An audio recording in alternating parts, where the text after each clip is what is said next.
Hi everyone, Brian Custer from SHOWTIME Championship Boxing. Had the opportunity to come to Dallas to the training camp of two world champions, Jermell Charlo and Errol Spence Jr., along with their Ring Magazine Trainer of the Year, Derrick James, and we had one hot discussion.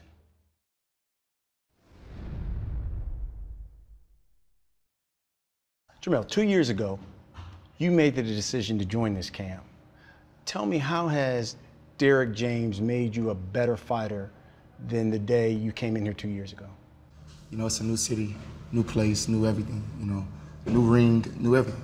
Just had to make some adjustments. You know, hey, Jermell, you got to fight adversity.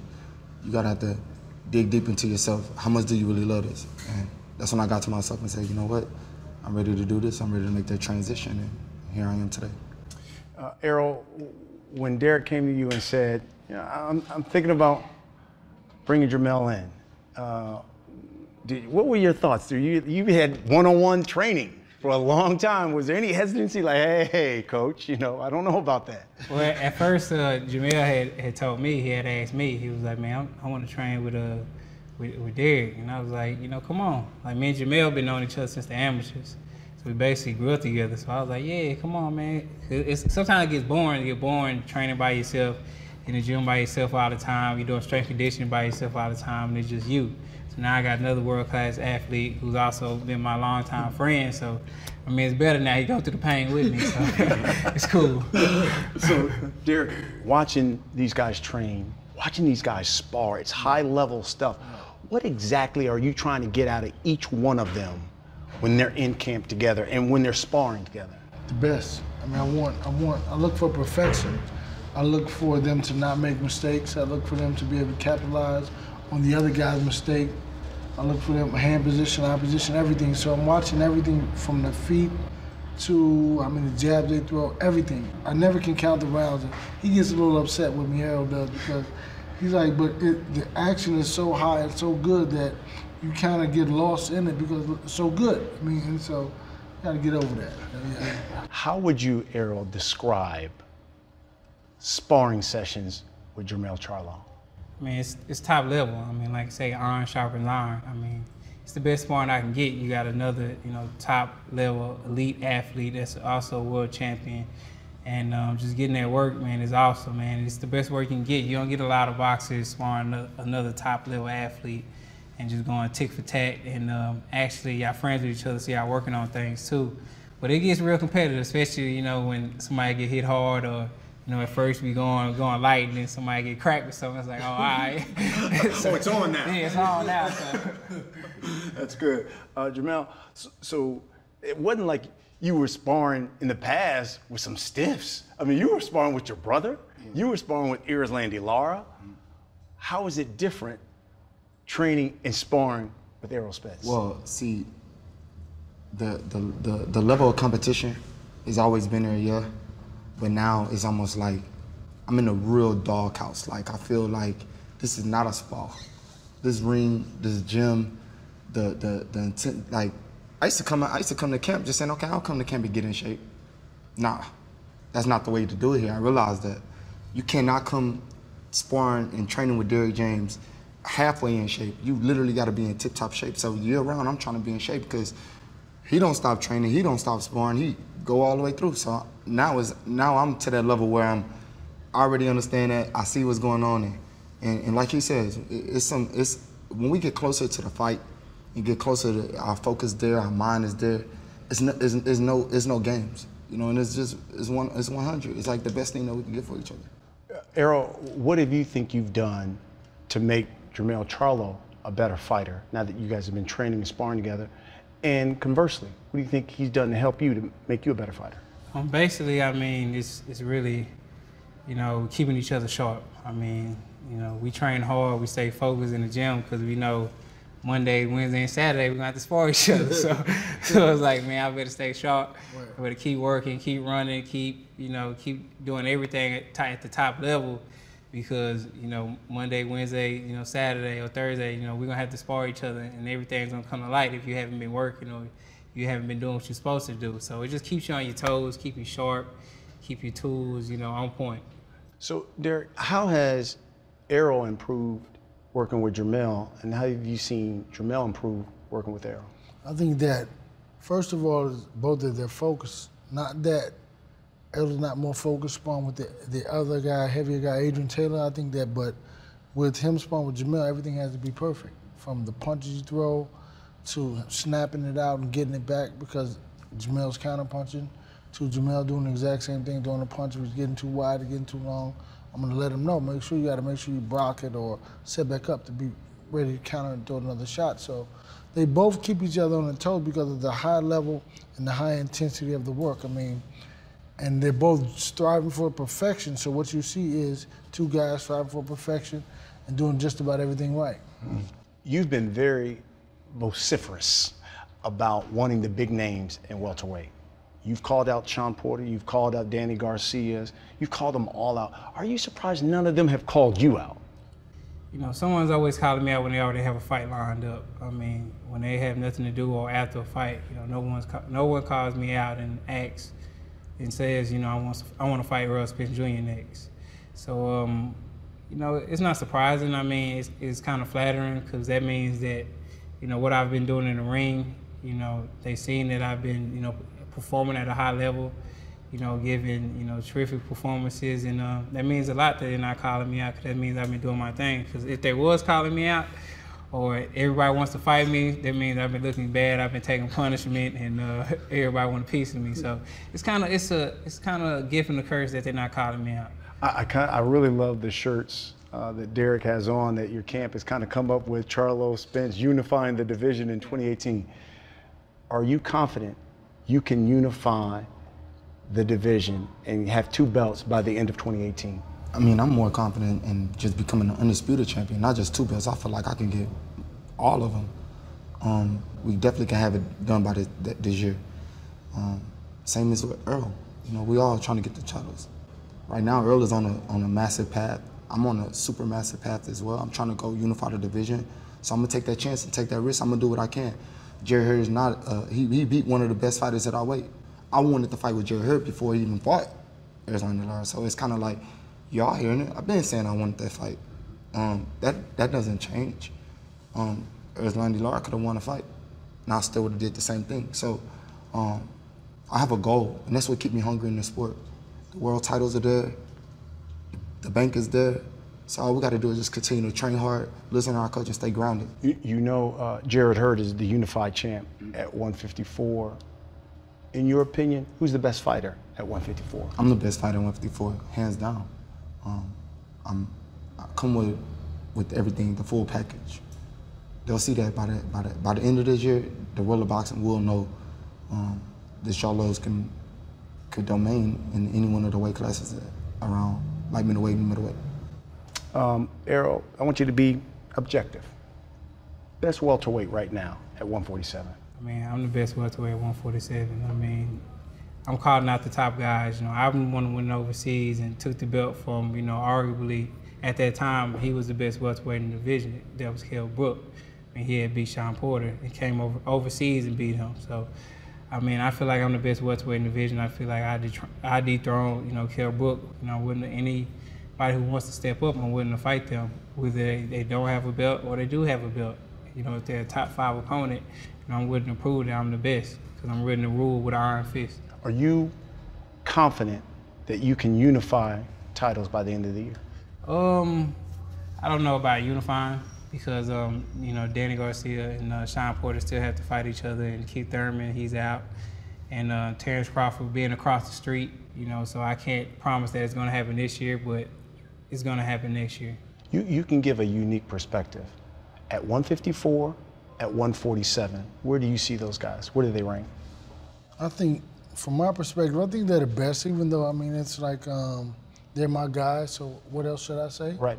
But from a boxing teacher and trainer's perspective, I think they are. I mean, I like Jarrett Hurd. I think he's a good fighter. I think he's a good guy. I mean, all the other guys, Shawn Porter, Keith Thurman, Danny Garcia, and the other guy across the street, I like him too. But I like my guys better. I think they're more technically sound. And I watch boxing and I watch these guys, and well, I think what we're doing, nobody else is doing. I mean, it's not so much about the natural athleticism that gets them victory. It's about their technique, their skill, and everything else. And on top of the fact that they're very great naturally athletic fighters, it helps them. And we dominate. I mean, who else been getting knockouts like us? I mean, we've been dominating top-level competition. Jermell, there are good fighters, really good fighters, special fighters. What is Errol Spence? He's definitely a special fighter. You know, great fighter. You know, he right now at 147, and I fought at that weight before. With the power that he has, the uniqueness, the style, the skill level, great feet. You know, and that's something I feel like has improved. When I came to camp, his head movement was sly and short. You know, now it was short. Now it's like his head movement is A1. Body, his feet, everything is just coming together. And that made him, now that he won a world title, he's invested into himself. And I could tell, I could see it. You know, I used to ask him, man, what do you do? How you get this? You know, he was real quiet about it. You know, and I think now is the world is seeing what I've been seeing. You know, the guy got power. He got power like a 160-pounder. You know, and I'm in it with it every day. And I'm a strong fighter myself. But because of the fact that he quiet with it, it's just almost like it's unreal. And that's what makes him a special fighter. Hold on. No, it's a real shit though. I love it. So that goes to my question then to you, Errol. What separates Errol Spence from the rest? Just, you know, my grit and my hunger. You know, I'm willing to do what it takes to win. Whatever it takes to win, I'm willing to box. If I have to go into the lines then, or if I go into that fire, I'm willing to go into the fire too. So I think it's my grit, you know, basically my calmness, my composure. You know, even if somebody's throwing punches, you know, I'm composed, I'm just blocking, or I'm slipping, or I'm still in there thinking. So it's just my composure and my all-around ability, my all-around natural ability, my all-around talent, and just a lot of stuff that my coach instilled in me with always staying composed. And, you know, it's not a 5-round fight, it's not a 6-round fight, it's a 12-round fight. So you can go ahead and turn the pressure up all you want, but I'm going to break you down and I'm going to beat you. Errol, you were already on the pound-for-pound list, one of the best fighters in the world. How much does it matter to you to be considered pound-for-pound the best fighter in the world? It matters a lot. I mean, that's the top. I mean, when you pound-for-pound #1, that means you're that guy in boxing. So as soon as I can get these names in the ring, you know, my stock is going to rise. You know, my pound-for-pound level is going to rise. You know, hopefully, you know, when I get the big names and get the WBC belt and get the other belts, you know, I will be #1 pound-for-pound. So, I mean, it's a lot of people salivating for me to be #1 pound-for-pound. So, just got to get the top guys in the ring, just show my ability and show my skills, and I definitely will be pound-for-pound after next year. How have you seen these guys change as a fighter in and out of the ring since they become champions? Well, I think that so much about the movement, things that you couldn't do or you can do when you were a champ or not a champ. I mean, Errol's always quiet. You know, Jermell has a lot more life to him, and I think that hadn't changed. But I think that when he's in the gym, he's focused, and he's a practical joker. He cracks joke all day long. Jermell does. And, you know, Errol is really, he's going to make him laugh because he's funny. But I think the change has been that the focus. Even when, like, sparring may be rough or tough and they spar somebody else, it's washed off. It's the focus, man. Them being able to dial everything out and go get whatever they want and desire. And that's a key element, I believe, in them being successful. And I've seen them do it, and they do it over and over every day. How do you think you've changed since you've become a champion? I mean, basically, you know, got more mature, definitely, but, I mean, nothing really changed with me, really.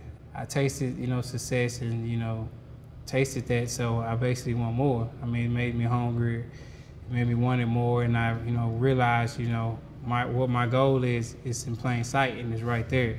So it just keeps me hungry, keeps me more focused, and keeps me training harder because, you know, it's different when, you know, when you first start out, you know, and you dreaming about something, and it's, you know, far away and it's in the distance, but, you know, it's a bigger difference when it's right there in front of you behind the glass and you're looking at it and all you gotta do is walk right there inside the entrance. So, I mean, it's right there staring me right in the face. So, you know, it's time to go get it. That's why my focus is 100% because I can literally see it like right there.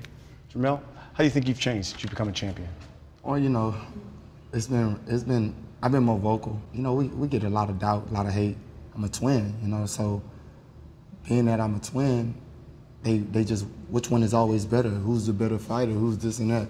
Now we added the third edition to the Lions Den, and we got another champion, and they definitely, I mean, I get backlash from everything, you know, and so I don't care. I keep doing me, you know, and they're gonna let them keep talking. But now I'm talking, now I'm more vocal. So I was Mr. Keep Running Your Mouth, and I'm Mr. Run Your Mouth and Run Up, you know. So who cares, you know? Who cares? I love it. I love the fact that I'm a world champion now. I've been a champion for 2 years, almost going on 3 years. So this is something that I dreamed of. We both dreamed of. So, like we said, we grew up in the amateurs together. And now we got a coach that's trainer of the year. I'm not on the pound for pound list, you know. And and it's not a problem with me. I got something to fight for. I'm hungrier now. You see, I want both of us to be up there. I want all of us to be up there. And when I mean all of us, I'm talking me, my brother, and Errol. Yeah. You see.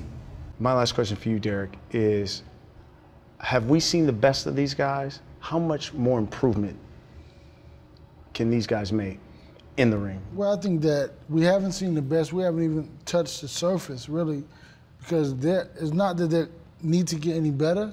It's that once they're in there with better opposition, each fighter is going to bring something out that everybody needs to see. And we haven't had that fighter yet to bring everything out. But, I mean, the Lubin knockout, people thought it was a fluke. It was perfect. We worked on that particular shot over and over again. So it's a lot that the world has to see. And I think that if they've been impressed with what they've seen thus far, when they get everything out, it's going to be amazing. When it's all said and done and you hang up your gloves, what do you want them to say about Errol Spence Jr.?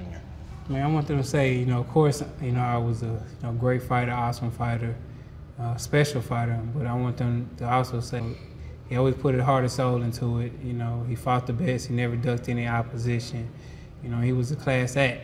You know, I want to be, you know, mentioned like the way Sugar Ray Leonard was mentioned and things like that. So I just want to be mentioned, you know, at the top level and be mentioned by doing great things and doing great things in the ring and outside the ring. You know, so you know, hopefully I'll be mentioned as an all-time great. I'll be mentioned with the likes of Sugar Ray Leonard and Floyd Mayweather and Tommy Hearns and De La Hoya. When you mention those names, you know, they mention, you know, my name too in them sentences. That's what I want. That's what I want out of my career. I want to be a legendary night. Jermell, when it's all said and done, how do you want to be remembered? One of the best twins to ever do it. You know, I learn from these guys. They humble.